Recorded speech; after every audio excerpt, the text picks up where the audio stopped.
मैं जीत एक बार आप सभी मित्रों का हृदय तल से स्वागत करता हूं आपके अपने YouTube चैनल जीत एस एकेडमी 2.0 पर। तो आज हम बात करेंगे जो बचा हुआ हमारा वर्धन वंश, या बोल सकते हैं कुल मिला के हमको बात करनी है हर्षवर्धन के बारे में, जो कि हम इसकी पहली क्लास कंप्लीट कर चुके हैं, जिसमें पूरा का पूरा बेसिक बताया मैंने, पूरा का पूरा बेसिक, उसमें कुछ भी नहीं छोड़ा। पुष्य भूतिवर्धन संस्थापक होते हैं उनके, उसका पुत्र होता है कौन, प्रभाकर वर्धन, फिर उसके 3 बच्चों के बारे में मैंने पूरी की पूरी बातें करी है। उनकी मृत्यु किसने, किसकी मृत्यु करी, और राजश्री का विवाह किससे हुआ, ये सब पूरी बातें, संपूर्ण बातें मैं बता चुका हूँ। इसके पहले वाला वीडियो जरूर विजिट करें यदि कोई इस वीडियो को देख रहा है तो। ठीक है, तो कल मैंने जैसा कि कहा था कि इसका बेसिक हो गया है, जितने भी MCQ बचे हैं मैं उनको कंप्लीट करा देता हूँ इस वीडियो के माध्यम से। तो उससे पहले जैसा कि जो हर्षवर्धन है इसको थोड़ा सा देख लेते हैं, क्योंकि इसका बस ना के बराबर ज़्यादा से ज़्यादा 10% इसका पार्ट बचा था, बाकी का पूरा 90% मैं इसके पहले वाली क्लास में कंप्लीट करा चुका हूँ। ठीक है, अगर मैं सभी से रिक्वेस्ट करूँगा कि यदि कोई इस क्लास को देख रहा है तो इसके पहले वाली क्लास आप ज़रूर विजिट करें, क्योंकि उसमें पूरा का पूरा बेसिक है और इसके साथ MCQ है। ठीक है, तो चलिए आज हम बात करते हैं हर्षवर्धन की। ओके, तो आज देख लेते हैं कि हर्षवर्धन, ठीक, हर्षवर्धन का जो पहला क्वेश्चन बनेगा कि हर्षवर्धन स्वयं ना राजा बनकर या शासक न बनकर अपनी बहन को यानी राजश्री को शासक बनाया और स्वयं उसका अंगरक्षक या संरक्षक बना। ठीक है, और इसका एक मेन कार्य है जो इसने राजधानी ट्रांसफर करी थी। राजधानी कहाँ से, थानेश्वर, थानेश्वर से कहाँ ले आया था, तो कन्नौज। ओके, ये तो इसकी राजधानी हो जाएगी, या बोले आर्थिक राजधानी तो यही हो जाएगी। ठीक है, फिर इन लोगों की एक व्यापारिक राजधानी भी थी, तो उसको थोड़ा जानिएगा कि व्यापारिक राजधानी क्या थी। व्यापारिक राजधानी, व्यापारिक राजधानी इनकी मथुरा थी। मथुरा, जहां पर ये लोग क्या करते थे, सूती वस्त्रों के लिए व्यापार कहाँ से करते थे, तो मथुरा से, या फिर उनका भंडारण भी मथुरा में ही करते थे। ओके, उम्मीद करता हूँ इतना समझ गए होंगे। तो अब यहाँ से एक क्वेश्चन बनेगा कि हर्षवर्धन के काल में चीनी यात्री कौन आया था। तो कल मैं बता चुका हूँ कि हेन त्सांग आया था, और हेन त्सांग की पुस्तक जो कि बहुत ही मोस्ट इम्पोर्टेंट है, जो कि हेन त्सांग की पुस्तक है CU की। ओके, किसकी पुस्तक है, हेन त्सांग की। और हेन त्सांग चीनी यात्री था।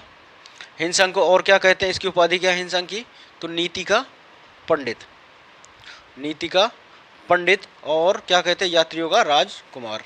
किसको कहते हैं, तो हेन त्सांग को कहते हैं, बता चुका हूँ।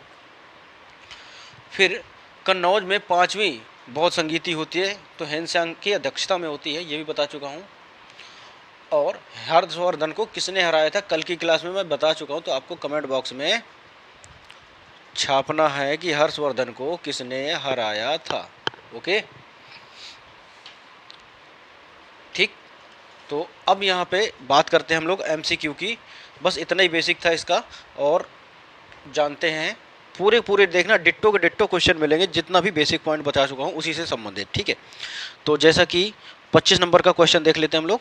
25 नंबर का कहता है कि हर्षवर्धन ने 606, क्या है कि हर्षवर्धन ने 606 ईस्वी में हर्ष संवत की स्थापना करी। जैसे कि शक संवत हो गया, पंचांग वगैरह हो गया, तो इसने भी खुद का अपना कैलेंडर जारी किया हर्ष संवत के नाम से। ओके, इसने किस खुशी में, मतलब कि किस उपलक्ष्य में उसको जारी किया। अब समझिए कि कोई भी बंदा हो जब खुश होगा या उसका राज अभिषेक हो रहा होगा तभी ये सब ऐसा करेगा। ठीक है, तो वो बहुत खुश था जब ये अपना राजरोहण करा रहा था, तभी इसने इसके उपलक्ष्य में इसने कैलेंडर जारी किया था, हर्ष संवत की स्थापना करी थी। तो उम्मीद करता हूँ ऑप्शन नंबर ए इसका आपका जवाब होगा। क्वेश्चन नंबर 26 कहता है कौन वर्धन वंश की राजधानी थानेश्वर से कन्नौज लाए। मैंने अभी आपको बताया कि हर्षवर्धन। ओके, क्वेश्चन नंबर 27 कहता है कि कन्नौज किस प्रदेश में स्थित है, तो यूपी में स्थित है। ओके, कानपुर के पास। अब बात कर लेते हैं यहाँ पे कि नेक्स्ट क्वेश्चन है 28, कहता है कि हेन त्सांग की भारत यात्रा के समय सूती कपड़ों के उत्पादन के लिए सबसे प्रसिद्ध नगर था। देखिए यही कारण मैं क्या करता हूँ, पहले बेसिक बताता हूँ, क्योंकि बेसिक से ही बहुत सारे फैक्ट के साथ में बहुत सारे एमसीक्यू भी कवर होते हैं, इसीलिए सिर्फ, ठीक है। इसीलिए मैं फिर से रिक्वेस्ट कर रहा हूँ कि जो इस क्लास को विजिट कर रहा है इसके पहले वाली क्लास जरूर विजिट करे, ओके, तब उसको बहुत ही अच्छे से समझ में आ जाएगा, ठीक। मैंने उसके काफ़ी होड़ों के बारे में बताया उस क्लास में, फिर इसके बाद कैसे उनका पतन हुआ, किनका, गुप्त साम्राज्य का, ये सब के बारे में चर्चाएं हुई हैं, ठीक है। तो 28 की बात कर लेते हैं हम यहाँ पे। 28 का क्वेश्चन क्या कहता है कि हेन त्सांग भारत में यात्री के समय सूती कपड़ों का उत्पादन के लिए सबसे प्रसिद्ध नगर था। तो आपका 28 का बी यानी मथुरा, अभी मैंने आपको बताया। फिर है कवि बाणभट्ट निवासी थे, कवि बाणभट्ट निवासी थे, यानी 29 का आपका जवाब हो जाएगा ये थानेश्वर के रहने वाले थे, ओके। कौन? कवि बाणभट्ट, यानी ऑप्शन नंबर, विकल्प नंबर बी आपका राइट हो जाएगा। क्वेश्चन नंबर 30 कहता है नागानंद किसकी रचना है। बहुत ही शानदार क्वेश्चन। कल ये मैंने सभी रचनाएं बता दी थी, हर्षवर्धन बाणभट्ट की पुस्तकें बताई थी, हर्षवर्धन की भी रचनाएं बताई थी। फिर से ये हर्षवर्धन की ही रचना है, जिसमें इसकी 3 रचनाएं मैंने इंपॉर्टेंट बताई थी, रत्नावली, ओके, नागानंद और प्रियदर्शी, ये इनकी तीनों किसकी पुस्तकें हैं? तो ये सब हर्षवर्धन की पुस्तकें हैं। उम्मीद है समझ में आ गया होगा। अब बात करें यहाँ पे क्वेश्चन नंबर 31, क्या कहता है सम्राट हर्षवर्धन ने 2 महान धार्मिक सम्मेलनों का आयोजन किया था, कहाँ पर किया था? तो देखते हैं 31 के यहाँ पे बात हो रही है कहाँ पे, कन्नौज व प्रयागराज में। क्या करते थे पहले? ब्राह्मणों के साथ में बहुत बड़े ये लोग क्या करते थे, सभा बुलाते थे। फिर एक बार ऐसा हुआ कि कन्नौज में इन्होंने क्या करी, सभा बुलाई, किस कारण, और उसमें किसको अध्यक्ष बना दिया? तो वहाँ पर हेन त्सांग को अध्यक्ष बना दिया, हेन त्सांग को, ठीक है। और हेन त्सांग किसका था, किस धर्म का अनुयायी था? तो बौद्ध धर्म का अनुयायी था। तो वहाँ पे उसको 5वीं बौद्ध संगीति का नाम भी दे दिया गया, किसको? हेन त्सांग की अध्यक्षता में जो कन्नौज में संगीति हुई थी, ओके। संगीति ये सभा बोल सकता है कुछ भी, तो आप याद रखिएगा। क्वेश्चन नंबर 32 कहता है कि नागानंद रत्नावली प्रियदर्शिका नाटकों के नाटककार थे। देखिए कितना शानदार क्वेश्चन आया है, और मैं ये आपको बता चुका हूँ, तो इसको बताने की मुझे ज़रूरत नहीं है कि हर्षवर्धन ही है इसमें, यानी विकल्प नंबर डी आपका राइट हो जाएगा। 33 कहता है गुर्जरों को किस शासकों ने पराजित किया? तो गुर्जरों को किस शासकों ने पराजित किया? तो हर्षवर्धन ने क्या किया था, गुर्जरों को मार के अपने यहाँ से कन्नौज से प्रस्थान करवा दिया था, ओके। गुर्जर कहाँ के थे? तो जब अभी त्रिपक्षीय संघर्ष चलेगा तब मैं आपको बताऊंगा कहाँ कहाँ के ये शामिल थे, ओके। ओके, तो चलिए अब बात करते हैं हम आगे।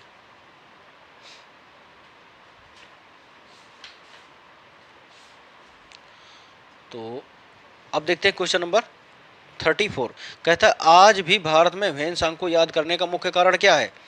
तो 34 का आपका जवाब हो जाएगा, क्योंकि इनकी रचना है CU की, ठीक है। इसमें क्या है, बौद्ध धर्म का बहुत अच्छा से विस्तार दिया गया है, और इसमें हर्षवर्धन के बारे में भी बताया गया है, तो इसलिए इसी कारण इसको हेन त्सांग को याद किया जाता है, ठीक है, CU की के कारण। क्वेश्चन नंबर 35 क्या कहता है कि हर्षवर्धन के विजय जीवन में एकमात्र पराजय देने वाला पुलकेशन द्वितीय कहाँ का शासक था? तो पुलकेशन द्वितीय कहाँ का शासक था? तो ये इसका वातापी या बादामी चालुक्य वंश का शासक था, ओके। यानी कि आपका 35 का आपका ए विकल्प सही हो जाएगा। पूरा नाम था वातापी या बादामी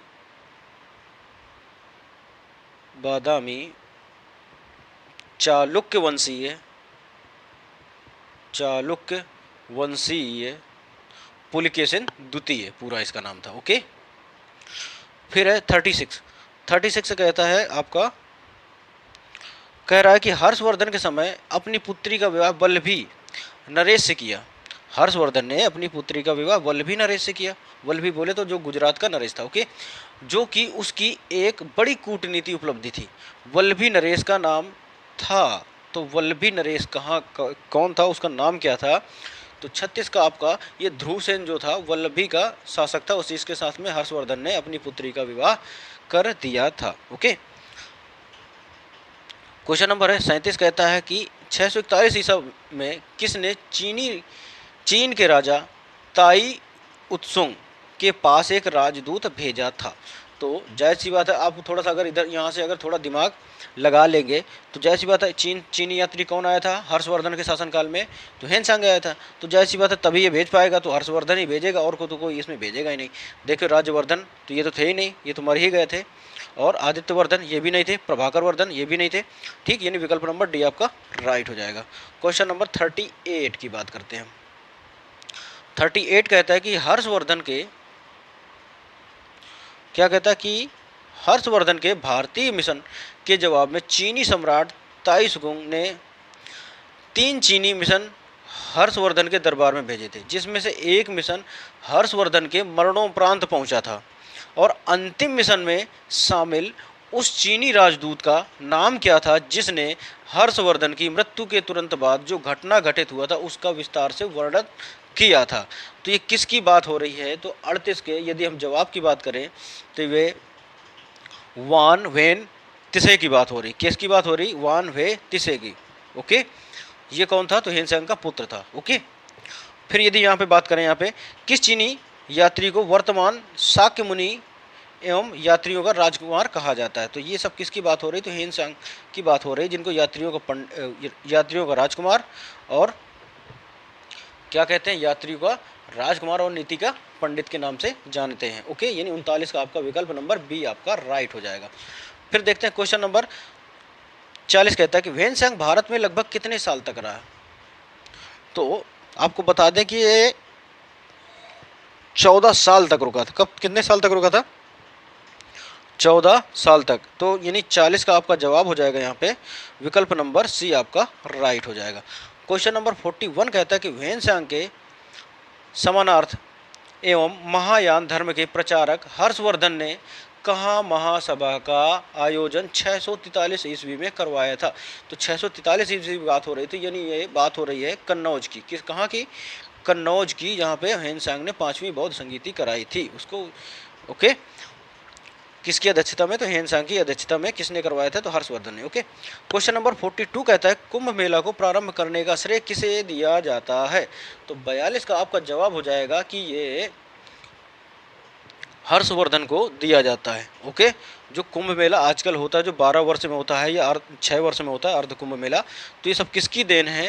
तो ये हर्षवर्धन की ही देन है। ओके, फिर है नेक्स्ट है जो 43 कहता है कि नर्मदा नदी पर सम्राट हर्ष ने दक्षिणावर्ती अग्रगमन को रोका। तो किसने रोका? कुल मिला के तो ये पुलकेशन द्वितीय ने रोका था, जिसने इसको क्या किया था? पराजित कर दिया था या हत्या कर दी थी। किसकी?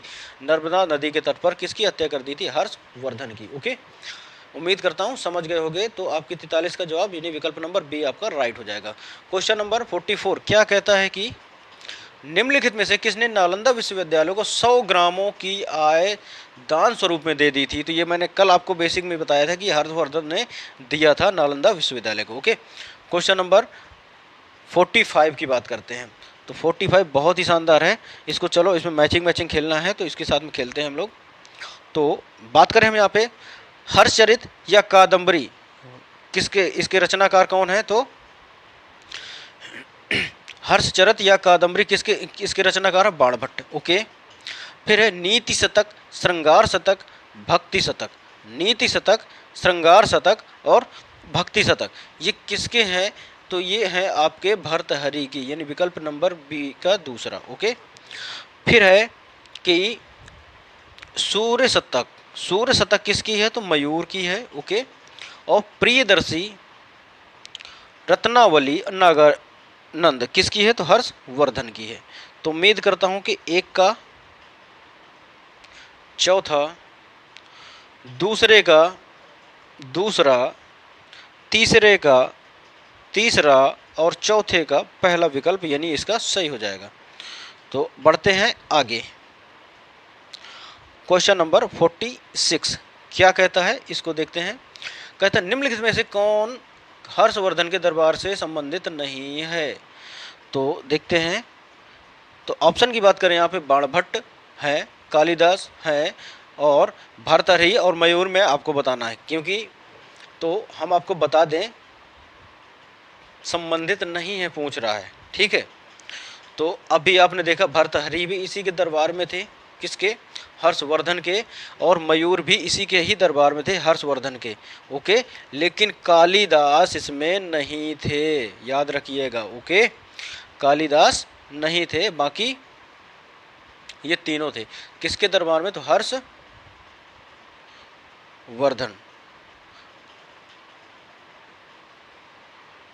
ठीक। क्वेश्चन नंबर 47 क्या कहता है। 46 का आपको जवाब पता चल गया कि बी आपका इसका विकल्प नंबर सही होगा। 47 क्या कहता है उसको देखिए एक बार। 47 कहता है कि हर्षवर्धन ने किसी नवीन या किस नवीन शासन प्रणाली को जन्म नहीं दिया था, और कारण दिया गया है हर्षवर्धन ने गुप्त शासन प्रणाली को कुछ संशोधनों के साथ अपनाया था। तो मतलब इसमें बताना है कि आर ए की व्याख्या करता है या नहीं है, ये दोनों गलत हैं, ठीक है। इनमें से इसको चूज करना है। तो 47 में बात करें तो देखो इसमें कह रहा कि हर्षवर्धन ने नवीन शासन प्रणाली को जन्म नहीं दिया था, तो बिल्कुल बात सही है कि इसने नवीन शासन प्रणाली नहीं अपनाई थी, जो पहले से चली आ रही थी उसी को अपनाया, ठीक है। हर्षवर्धन ने गुप्त शासन की प्रणाली को कुछ संशोधन करके साथ ही अपनाया, तो बिल्कुल सही बात है कि गुप्त संशोधन प्रणाली में कुछ हल्का सा संशोधन किया और उसी को इसने अपना लिया। तो ए विकल्प सही है, यानी ए आर दोनों सही है और आर ए की सही व्याख्या करता है। क्वेश्चन नंबर 48 क्या कहता है कि कौन सही सुमेलित नहीं है, ठीक है।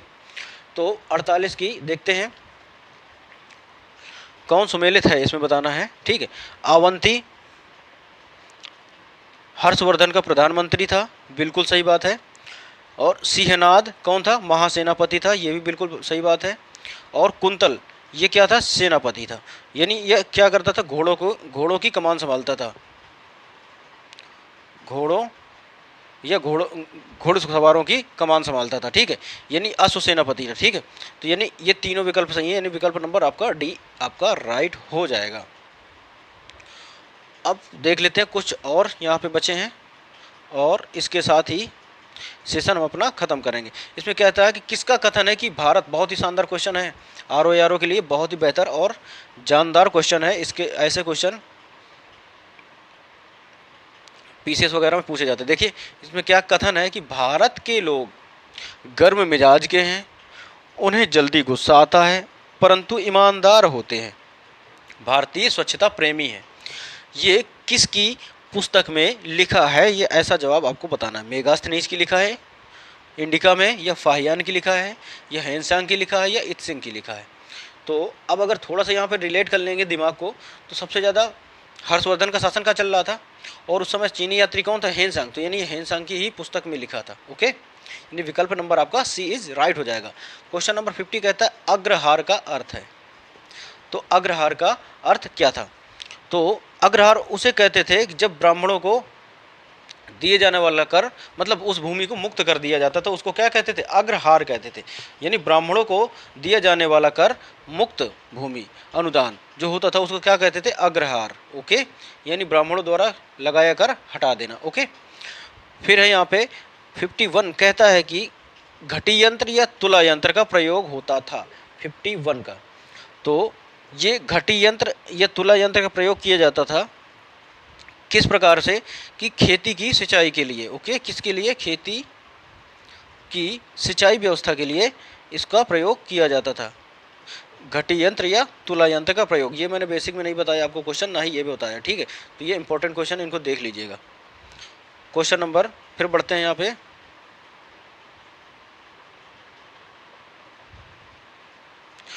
क्वेश्चन नंबर कह रहा है कि दक्षिण भारत के संदर्भ में एरी पत्ती का अर्थ था। दक्षिण भारत के संदर्भ में एरी पत्ती का अर्थ था। तो दक्षिण भारत में एरी पत्ती को कहते थे ऐसा जलाशय जो भूमिगत हो, ओके, यानी जलाशय की भूमि, ओके। जलाशय की भूमि, जहां पर क्या किया जाए, जहां पर जल का भंडार कर लिया जाए। ओके, यानी जल का इकट्ठा कर लेना क्या कहलाता था, एरी पत्ती कहलाता था। ओके, अब देखते हैं यहाँ पे हर्ष के शासनकाल में भू राजस्व सीमा कितनी थी। तो ये कल मैं आपको बता चुका था कि 1/6 से 1/10 भी कहीं कहीं देखने के लिए मिलता था। तो यानी आपका विकल्प कौन सा सही हो जाएगा, विकल्प नंबर बी आपका राइट हो जाएगा। क्वेश्चन नंबर 54 कहता है कि मौखरी शासकों की राजधानी क्या थी। तो आप थोड़ा सा यहाँ पे दिमाग लगाइएगा। कल मैंने आपको बताया था कि मौखरी का एक शासक था, कौन, ग्रहवर्मन। मौखरी का एक शासक था ग्रहवर्मन, जिसके साथ किसका विवाह कराया था, तो राजश्री का विवाह हुआ था। ओके, किसका विवाह हुआ था, राजश्री का। और ग्रहवर्मन की हत्या किसने कर दी थी, तो मालवा के शासक देवगुप्त ने इनको क्या किया था, निपटा दिया था। और जैसे इनको मालवा के शासक देवगुप्त ने इनको निपटाया था, तो देवगुप्त को किसने निपटा दिया था, तो वहाँ पर देवगुप्त को किसने निपटाया था, राजवर्धन ने। फिर राजवर्धन को किसने निपटाया, तो देवगुप्त का दोस्त था एक शशांक, जो कि बंगाल का शासक था, वो आया तो राजवर्धन को निपटा दिया। फिर इसके बाद मतलब शशांक को किसने निपटाया, तो हर्षवर्धन आए, शशांक को निपटा दिया और अपना राज स्थापित कर लिया। ठीक है, अब क्वेश्चन नंबर आज का अंतिम है 55, देखते हैं क्या कहता है। कह रहा है कि छोटा सा सिंपल सा क्वेश्चन है, कह रहा है कि सी यू की नामक यात्रा विवरण निम्नलिखित में से किससे जुड़ा है, तो वेन सांग से जुड़ा है। तो ये आपका जवाब हो जाएगा वेन सांग, यानी विकल्प नंबर डी आपका राइट हो जाएगा। तो आज की क्लास कैसी लगी आप लोग कमेंट बॉक्स में ज़रूर बताइएगा। यदि क्लास देखिए कुछ, यदि क्लास से आपको सीखने को मिले तो एक प्यारा सा कमेंट ज़रूर दीजिएगा, जिससे मोटिवेशन बढ़ता है। ओके, तो उम्मीद करता हूँ क्लास पूरी की पूरी समझ में आई होगी, और इस क्लास को और बेहतर से समझने के लिए इसकी पहली वाली क्लास आप ज़रूर विजिट करिए। तो चलिए मिलते हैं फिर नेक्स्ट सेशन पर, तब तक के लिए, हाँ बिल्कुल ये ख़त्म होने वाला है, बस कुछ और चंद टॉपिक बचे हैं जिसमें आपका प्राचीन इतिहास पूरी तरीके से A to Z ख़त्म हो जाएगा। तो चलिए मिलते हैं नए सेशन के साथ, तब तक के लिए सभी दोस्तों को जय हिंद।